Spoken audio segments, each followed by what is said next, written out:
قبر گوشت اور چربی تو کھا جائے گی لیکن قبر ایمان نہیں کھا سکتی، لہٰذا صحت سے کہیں بڑھ کر ایمان کی فکر کرنے کی ضرورت ہے۔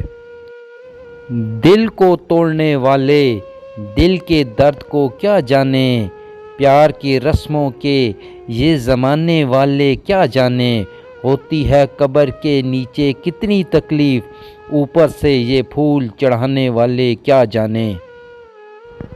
ایک قبر پہ کیا خوب لکھا تھا، میں کس کو کیا الزام دوں، ستانے والے بھی اپنے تھے اور دفنانے والے بھی اپنے تھے۔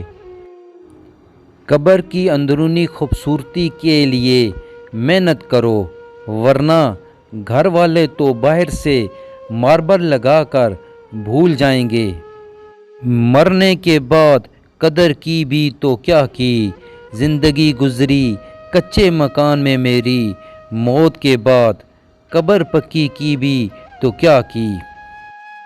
میں تم سے اپنی قبر پہ اپنی فاتحہ کا حق بھی چھین لوں گا، یہ میری زندگی کی آخری وصیت ہوگی۔ میری قبر پہ ڈرامہ نہ رچایا جائے، کوئی اتنا خیر خواہ ہے تو ساتھ دفنایا جائے۔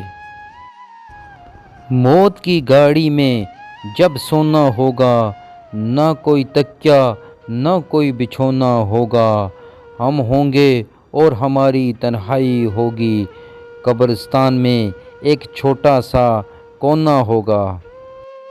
اتنی خاموشیاں کیوں ہوتی ہیں تیری آغوش میں اے قبرستان، لوگ تو اپنی جان دے کر تجھے آباد کرتے ہیں۔ قبر اور قدر میں فرق کوئی نہیں ہے، دونوں مرنے کے بعد ہی ملتے ہیں۔